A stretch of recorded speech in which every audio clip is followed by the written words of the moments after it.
Assalamualaikum warahmatullahi wabarakatuh. Salam sehat pemirsa Tempo.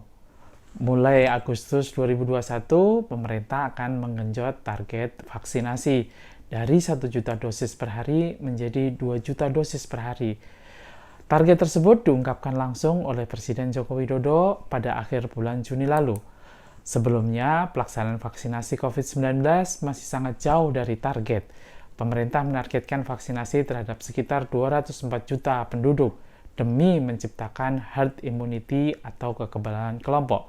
Sampai sekarang, stok vaksin Indonesia berubah setiap hari. Hal tersebut disebabkan produksi vaksin yang sangat terbatas, sementara kebutuhannya melonjak di berbagai negara. Beberapa negara juga tidak menyukai negara tertentu mengekspor vaksin. Namun, kabar baiknya sebanyak 14 juta dosis vaksin Sinovac dalam bentuk bulk atau bahan baku telah tiba di Bandara Soekarno-Hatta akhir Juni lalu.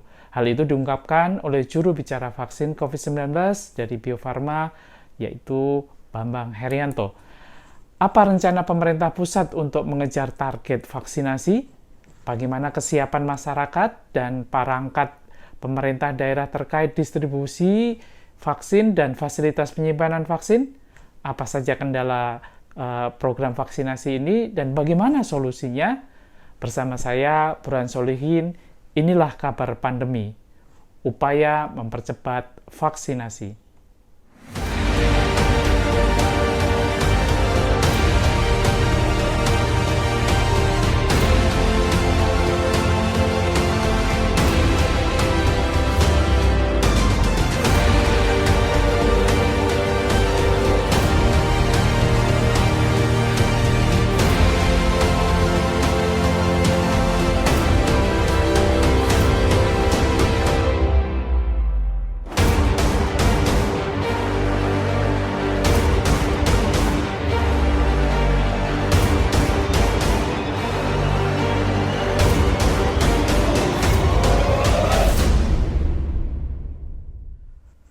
Program ini bisa Anda saksikan di kanal YouTube TV Tempo dan saluran digital TV Tempo. Telah bergabung dengan kita narasumber Bapak Ganjar Pranowo, Gubernur Jawa Tengah, dan Bapak Dr. Indra, dokter serta konsultan kesehatan yang berdomisili di Jawa Barat, juga Ibu Dr. Fala Adinda, anggota Satgas COVID-19 bidang mitigasi. Terima kasih telah bergabung dengan kami dalam acara Kabar Pandemi.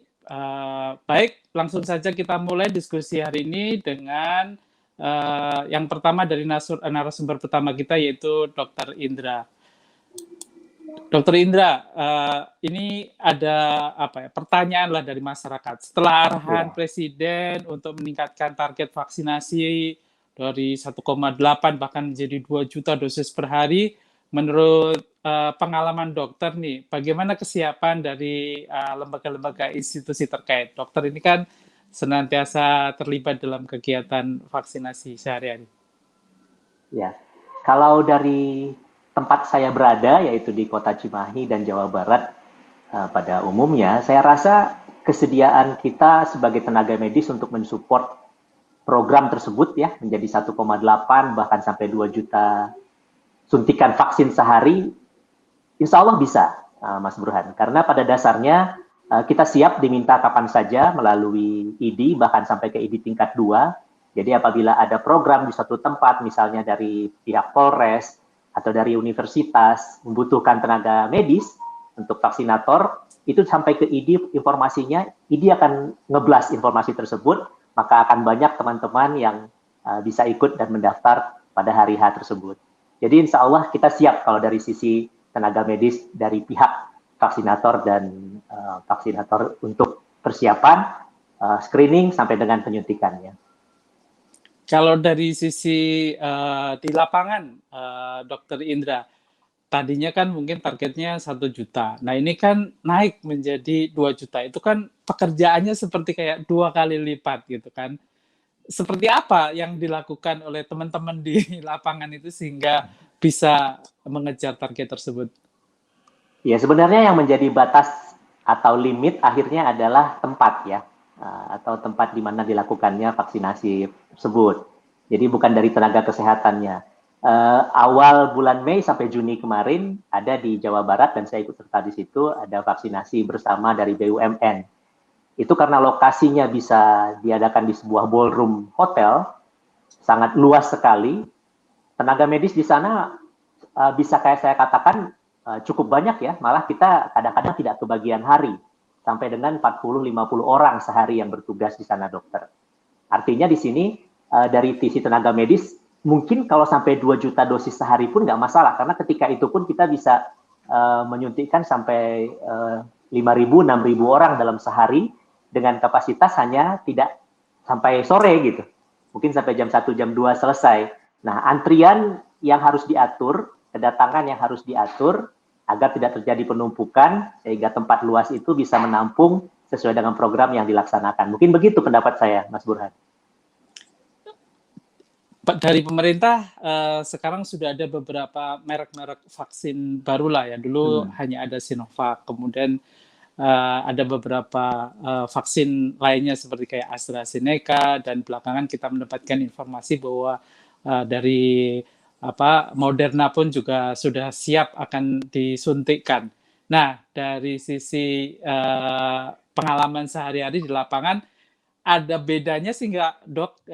Itu ketiga vaksin itu disuntikannya, caranya atau barangkali ada, dan menurut dokter sendiri dengan kehadiran tambahan-tambahan merek-merek baru ini bisa mempercepat gerakan vaksinasi atau tidak? Memang secara teori kita harus menyuntikkan lebih dari satu jenis agar setiap kekurangan yang ada pada sebuah vaksin bisa tertutupi, sehingga kekebalan komunitas tadi, kekebalan kelompok tadi bisa lebih cepat tercapai kan. Tapi kalau dari sisi penyuntikan, semuanya disuntikkan di bahu atas ya, jadi di musculus deltoid. Saya rasa dari sisi penyuntikan nggak akan ada perbedaan, hanya memang untuk beberapa vaksin tertentu yang dengan catatan dari produsennya, harus misalnya disertai dengan pengawasan setengah jam pasca suntik, kalau seandainya diperlukan diberikan bekal obat penurun panas misalnya, itu saja yang membuatnya berbeda. Oke, terima kasih jawabannya Dr. Indra. Saya langsung saja akan beralih ke Ibu Dr. Sama-sama. Fala Adinda. Uh,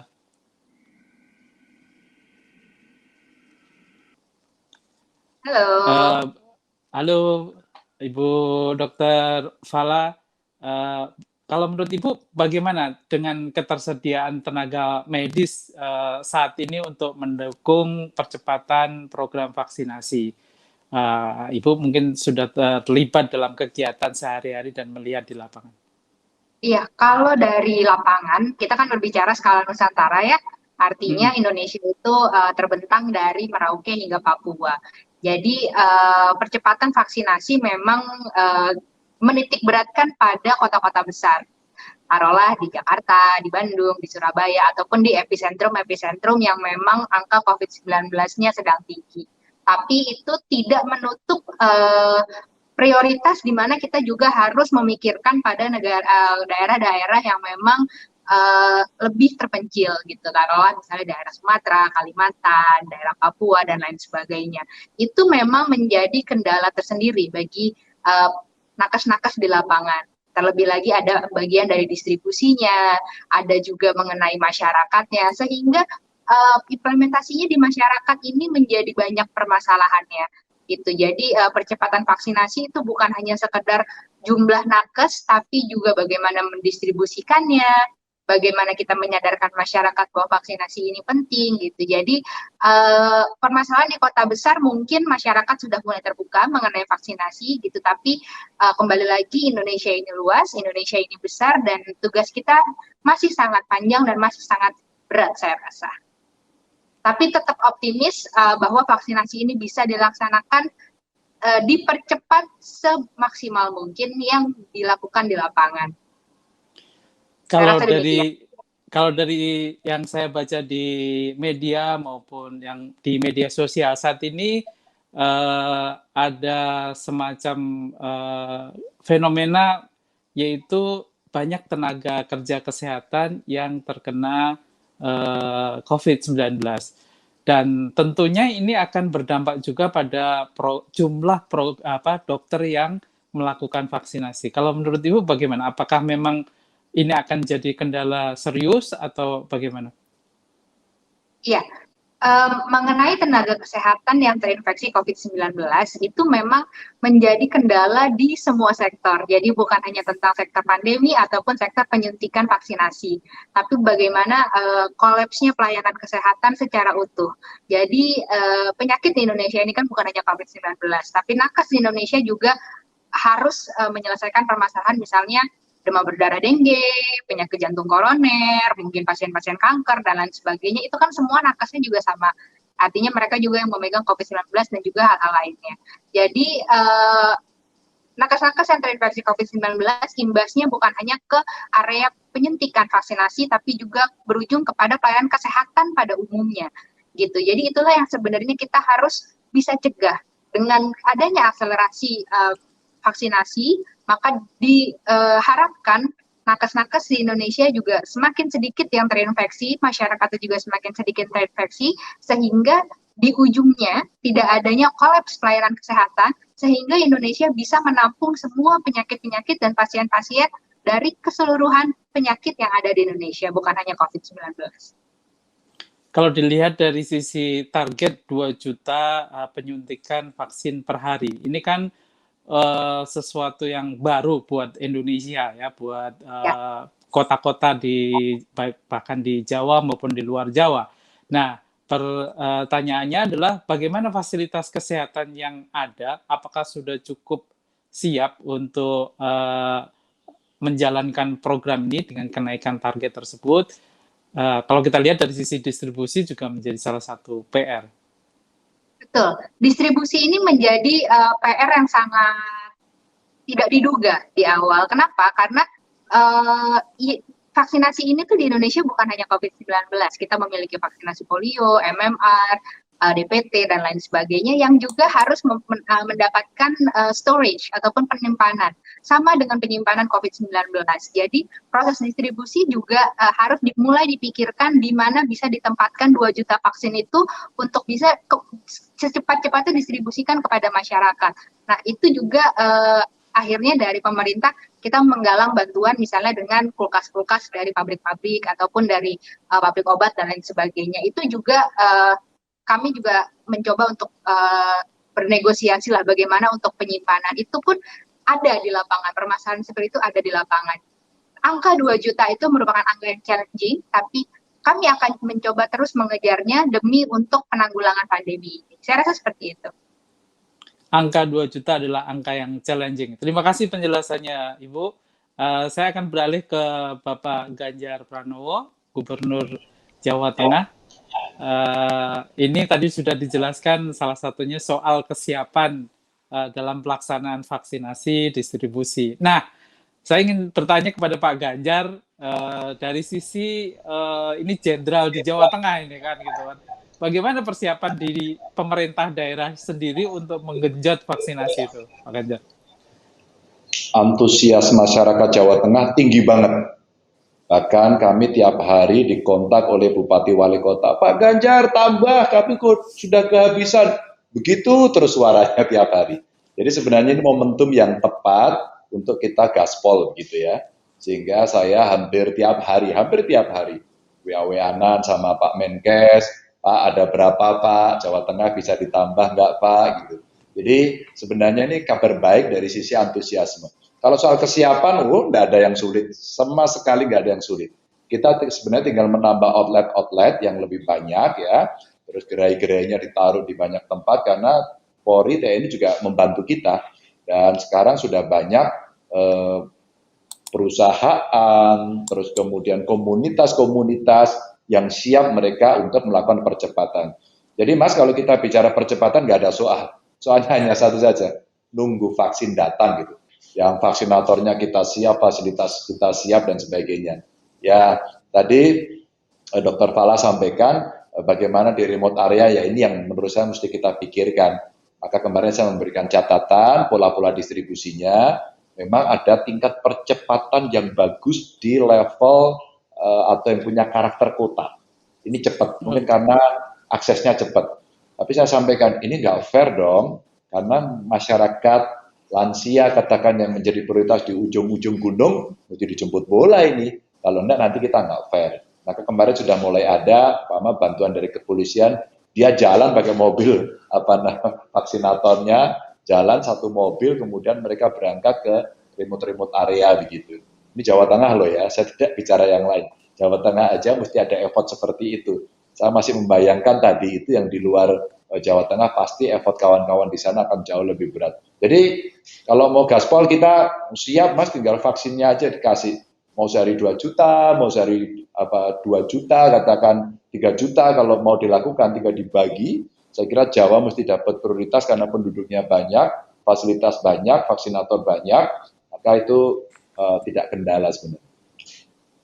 Tadi disebutkan bahwa ada jemput bola ya, sampai membawa mobil-mobil lah dengan melibatkan aparat dari TNI atau Polri. Itu contohnya ada di mana Pak Ganjar? Ya, kemarin di beberapa tempat. Waktu itu ketika pertama Kementerian BUMN membuat satu vaksinasi yang kita pakai untuk massal begitu ya. Saya sampaikan, mau ditaruh di mana di Semarang? Semarang mah udah banyak, Solo udah banyak gitu. Mau nggak? Saya bilang gitu. Kemana? Banyumas. Jadi waktu itu di Banyumas terus kita uji coba dengan jemput bola. Nah sekarang dari kepolisian karena mobilnya satu kemarin jalan Mas di Kudus, di Kendal begitu untuk kita bisa menjemput beberapa titik-titik yang jauh. Saya kira dari Polres sekarang sudah mulai punya ide-ide untuk membantu menjemput di area-area remote. Sebenarnya kalau kita based on kecamatan saja atau puskesmasnya saja, itu sudah bisa terserap cepat banget. Kan di beberapa kecamatan kita itu puskesmasnya ada yang 2, ada yang 3 begitu ya. Itu jauh lebih gampang kita mendekatkan diri kepada mereka. Bahkan di level-level desa itu juga bisa kita tanggulangi. Tinggal kemudian kita membagi jadwal, terus kemudian berkeliling, Babinsa, Babin Kamtibmas, kadang-kadang RT, RW membantu untuk mendorong lansia-lansia datang. Jadi seperti itu kondisi dan titik-titik yang bisa dijadikan contoh. Kalau dari sisi targetnya sendiri, vaksinasi di Jawa Tengah itu sampai berapa juta Pak di akhir tahun ini, dan sekarang sudah tercapai berapa?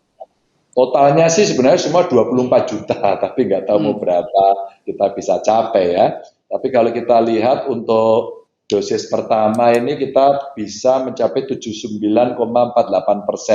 Jadi mudah-mudahan kekejarlah, ngejar 100%-nya. Tapi kalau untuk dosis kedua kita baru 38,36%. Oke, terima kasih penjelasannya Pak Ganjar. Pemirsa, kita akan membahas lebih dalam program vaksinasi ini setelah jeda berikut.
Masih bersama saya Burhan Solihin dalam kabar pandemi, upaya mempercepat vaksinasi. Program ini bisa Anda saksikan di kanal YouTube TV Tempo dan saluran digital TV Tempo. Baik, langsung saja kita mulai kembali diskusi kita kali ini. Saya akan kembali ke Dr. Indra. Beliau adalah konsultan kesehatan dan dokter yang berdomisili di Cimahi. Pak Dr. Iya, Mas. Indra, apa saja kendala dalam vaksinasi sejauh ini dan bagaimana solusinya? Iya, kalau yang saya rasakan gitu di lapangan ya, kendala vaksinasi bukan pada saat penyuntikannya, tapi justru meyakinkan masyarakat bahwa vaksin itu perlu gitu. Karena di Indonesia, jangankan untuk vaksinasi, meyakinkan vaksinasinya aja. Bahkan di kota besar seperti di daerah Jawa pun masih banyak mungkin yang masih belum percaya penyakit COVID itu ada atau benar gitu ya. Sampai dia atau keluarganya kena, baru akhirnya ya nangis-nangis datang ke rumah sakit gitu. Nah itu yang justru merupakan tantangan kita gitu. Informasi yang ada di media sosial, di internet, itu sudah menjadi infodemi nih Mas Burhan.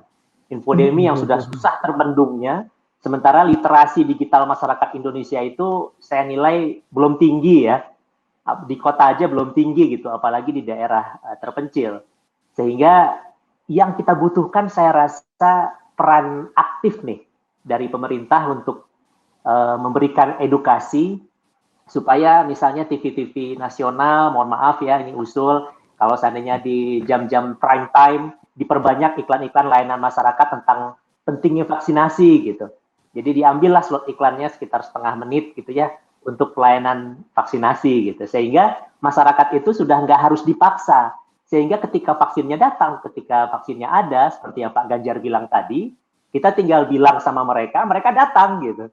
Sementara di kita masih ada effort untuk ayo dong gitu. Ini pendaftaran udah dibuka, tapi yang daftar nggak full gitu. Nah, jadi itu justru yang menjadi hambatan untuk mencapai mungkin ya 1,8 juta dosis per hari ini.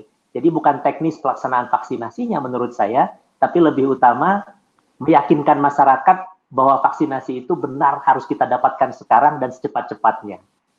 Begitu Mas Burhan. Nah, ini soal literasi dan ajakan untuk masyarakat ini. Nah, tadi sudah disampaikan bahwa pemerintah dan media harus terus meningkatkan ajakan ya. Tapi kalau kita melihat hasil survei saat ini ada sekitar 15% orang yang masih ragu-ragu terhadap vaksin. Kalau menurut Dokter Indra sendiri ini pertanda apa? Iya ya, betul. Angka itu masih ada ya. Ini merupakan PR berat kita nih, terutama di bidang preventif promotif penyakit COVID-19 seperti ini.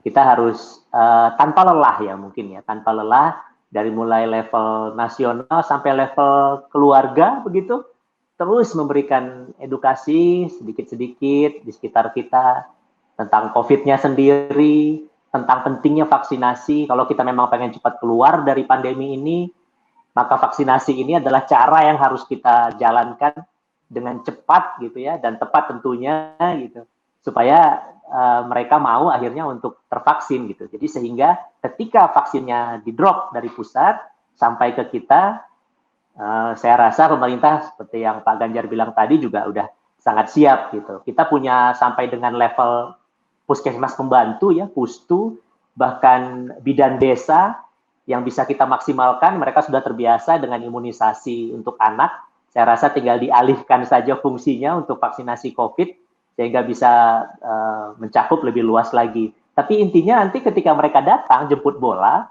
mau nggak tuh masyarakat di sekitarnya gitu. Jangan jauh-jauh ke pelosok gitu ya. Di Cimahi saja yang levelnya masih kota, suburbnya Bandung, masih banyak tuh di level-level masyarakat yang masih nggak mau divaksin karena takut ini, takut itu.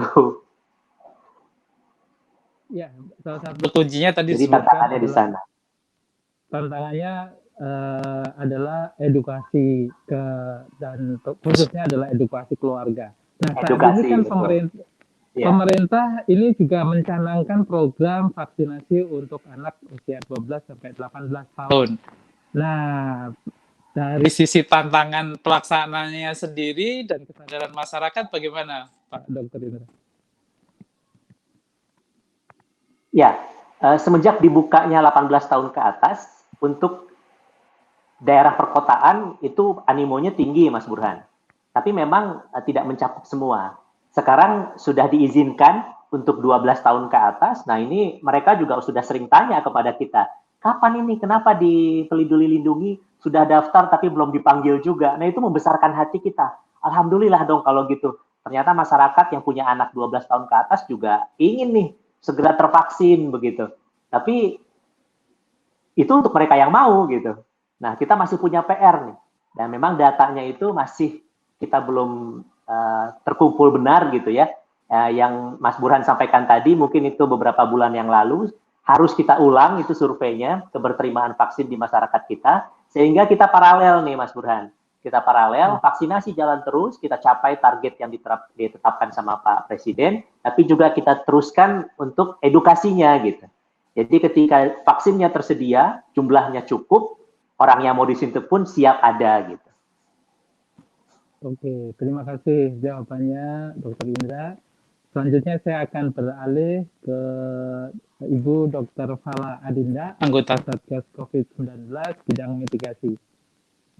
Tadi sudah disampaikan salah satu kendalanya adalah literasi atau edukasi masyarakat. Nah, untuk mempercepat program vaksinasi ini, sebenarnya apa saja yang mesti dilakukan bersama-sama dari seluruh stakeholder, masyarakat, pemerintah maupun petugas vaksinnya sendiri, Bu? Ya. Pada dasarnya saya selalu untuk melakukan komunikasi kepada masyarakat bahwa pandemi ini adalah masalah di masyarakat.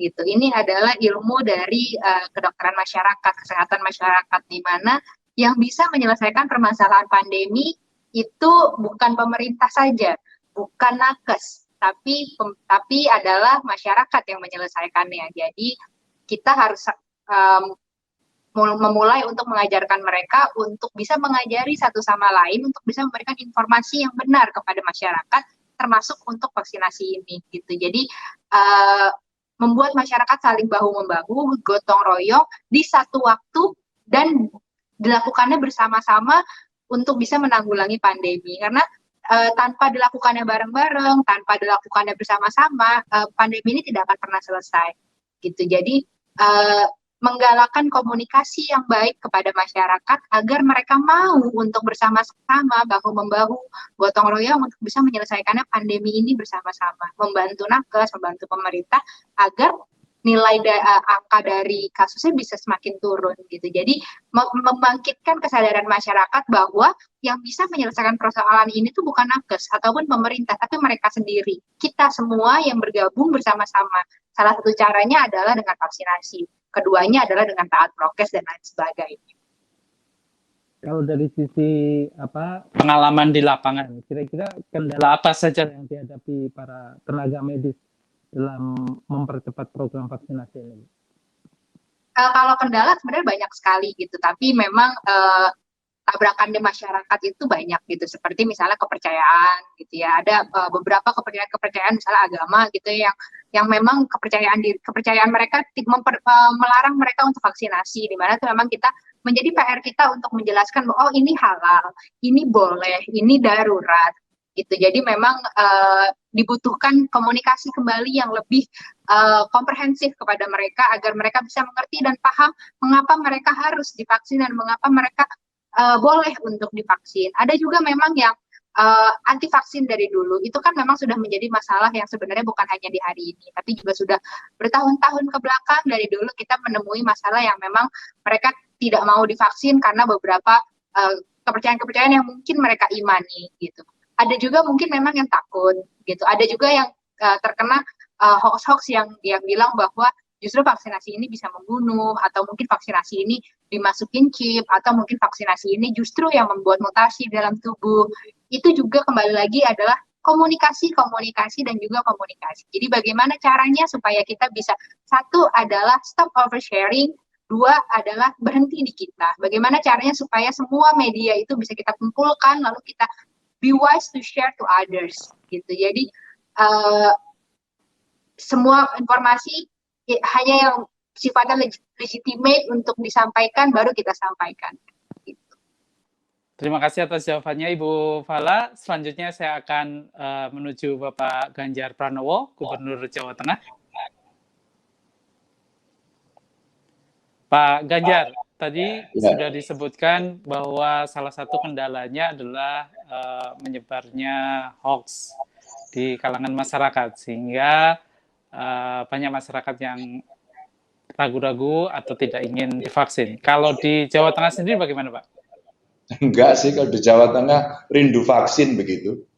Mereka berbondong-bondong, bahkan partai politik sekarang daftar, ya pabrik-pabrik daftar begitu ya.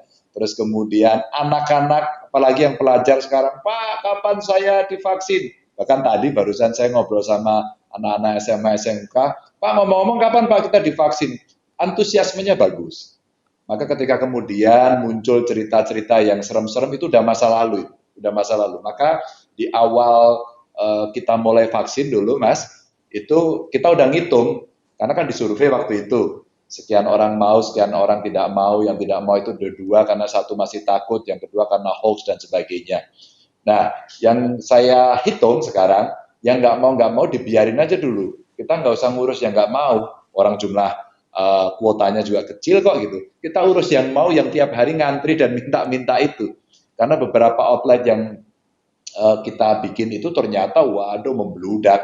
Maka kalau mungkin pernah ada yang lihat di YouTube saya, di IG saya, itu sampai pernah kita bubarin pagi-pagi kita datang, terus kemudian antriannya panjang. Kalau soal antusiasme masyarakat, nggak masalah buat kami. Maka strateginya dulu, yang tidak mau sampai diedukasi, entar aja kita taruh di akhir tahun. Yang mau dulu ini ngantri, udah yang kita urus yang ini dulu aja begitu. Sambil proses edukasi itu berjalan terus-menerus. Yang kedua, hari ini begitu terjadi kenaikan yang sangat eksponensial dan terjadi outbreak di mana-mana, masyarakat semakin pengen, Mas. Sekarang orang makin ada kekhawatiran, kecemasan, dan sudah menunjukkan datanya, artinya literasi makin bagus bahwa rata-rata mereka yang sudah divaksin, ya meskipun terkena, mereka sembuh. Mereka sembuh, lebih banyak yang sembuh begitu. Dan itu membuat masyarakat makin memahami dan rasional. Nah, rasionalitasnya inilah yang kemudian dalam konteks komunikasinya sering saya minta mereka untuk membuat testimoni-testimoni. Jadi ini cara edukasi agar yang lain kemudian bisa paham. Kadang-kadang saya ajak juga tokoh-tokoh agama, tokoh masyarakat untuk mereka memberikan dorongan-dorongan. Kalau orang bicaranya mungkin karena ada unsur-unsur nggak yakin atas rasionalitas dari vaksin ini, manfaatnya apa? Oh ini yang ngomong dokter, ya, yang ngomong dokter. Tapi kalau kemudian ada yang ngomong soal agama, nah ini tokoh agama, ulama, kiai kita minta untuk bicara. Dan pada saat mereka disuntik, kita exposure-nya ini menjadi penting untuk orang melihat kiaiku mau kok gitu. Maka saya juga ikut. Ini cara yang paling gampang secara sosiologis gitu, secara kultural sehingga mereka mau mengikuti. Jadi so far sebenarnya kita bisa antisipasi hal yang demikian, Mas. Apakah program percepatan vaksinasi di Jawa Tengah ini juga diprioritaskan untuk daerah-daerah zona hitam gitu Pak ya? Seperti yang mungkin sekarang kita lihat atau kita dengar mungkin daerah seperti kayak Kudus, seperti itu Pak. Iya, jadi kalau kita melihat sekarang tidak zona merah oranye lagi gitu ya. Kudus sudah paling bagus sekarang di antara yang akhirnya merah-merah itu. Karena kita gerak bersama, terus kita kroyok, manajemennya kita perbaiki, kepanikan-kepanikan tidak hanya di masyarakat dan rumah sakit, kepanikan juga ada di pemerintah daerah. Maka kita bantu TNI Polri turun, terus kemudian masyarakat kita edukasi dengan crash program lah semacam itu ya. Dan kita sudah bicara juga dengan Pak Menteri Kesehatan, Pak Menteri, karena sekarang penularannya kelihatan. Dulu ketika Kudus belum outbreak seperti itu dulu hanya ada 3 kabupaten yang merah. Salah satunya memang Kudus. Tapi setelah itu, Kudus ini persebarannya sangat cepat sekali di sekitarnya. Ada di Demak, ada di Jepara, sampai ke Pati, terus kemudian ada di Kabupaten Semarang ya, sampai ke Semarangnya, bahwa bahkan turun sampai ke Gerobokan, Sragen, Wonogiri gitu ya. Terus kemudian Wonogiri, Sragen berkembang ke arah Boyolali, yang ke timur ke arah Karanganyar. Jadi petanya itu menyebar dalam waktu 3 minggu. Sangat cepat sekali. Dan hari ini menyebar ke semua, ke utara, yang dari barat itu awalnya hanya Brebes, Brebes masuk Kabupaten Tegal, sekarang Pekalongan ke timur semuanya. Jadi artinya kondisi-kondisi ini mengedukasi masyarakat bahwa kayak gini loh persebarannya, maka ayo dong vaksin. Nah, kita sampaikan sama pemerintah pusat, ini prioritas nggak nih? Gitu. Kalau prioritas, saran saya, jadi waktu rapat dengan para menteri, Jawa itu diserbu aja dulu. Udahlah, penduduknya paling banyak, semua udah diserbu aja dulu semua. Habis-habisan kita gaspol gitu ya, sehingga nanti kita akan bisa mengcover tadi itu, yang masuk kategori-kategori zona bahaya. Oke, jadi rasanya di Indonesia atau masyarakat Indonesia ini perlu seperti ketabrak tembok dulu ya Pak ya, sadar dengan cara yang sangat keras lah, seperti kalau kita lihat di Bangkalan itu dulu sebelum terjadi outbreak itu kan juga kesadaran memakai masker hanya 18% kan. Setelah terjadi outbreak, orang baru panik dan kesadarannya meningkat sampai memakai masker sampai 60%. Nah, di Jawa Tengah sendiri rasanya seperti itu juga ya Pak ya? Ya 11-12 lah, di banyak tempat rasanya memang seperti itu. Maka kenapa kemudian tadi ya model edukasinya itu mesti mengikuti kelompok, nggak bisa seragam, se-Indonesia nggak bisa seragam.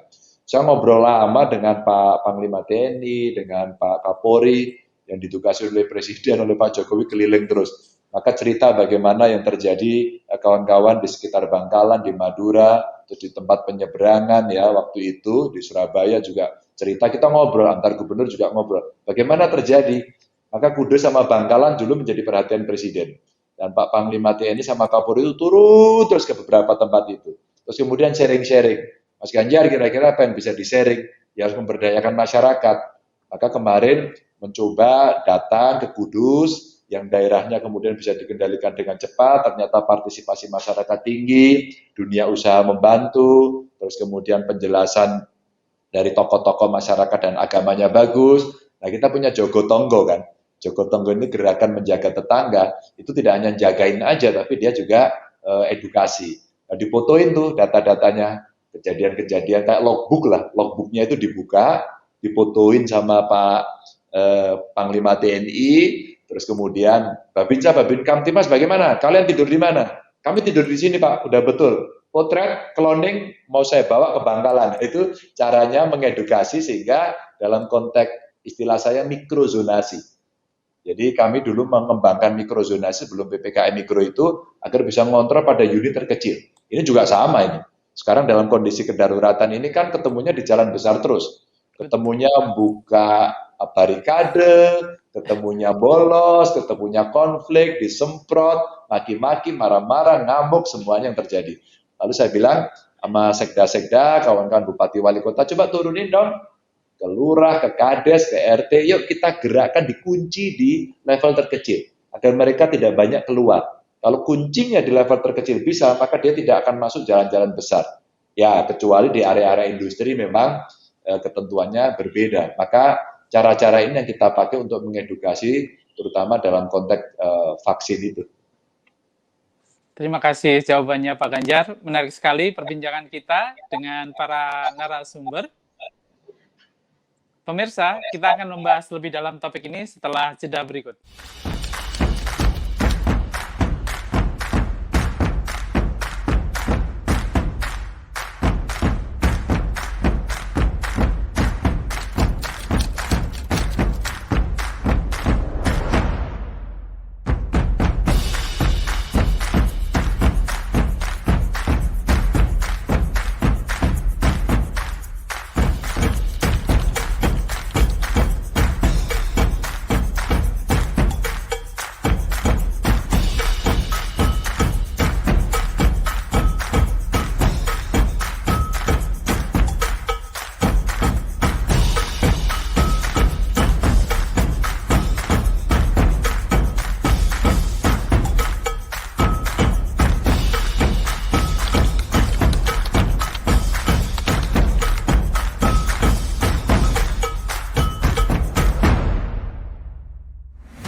Pemirsa, masih bersama saya Burhan Solihin dalam acara Kabar Pandemi. Program ini bisa Anda saksikan di kanal YouTube TV Tempo dan saluran digital TV Tempo.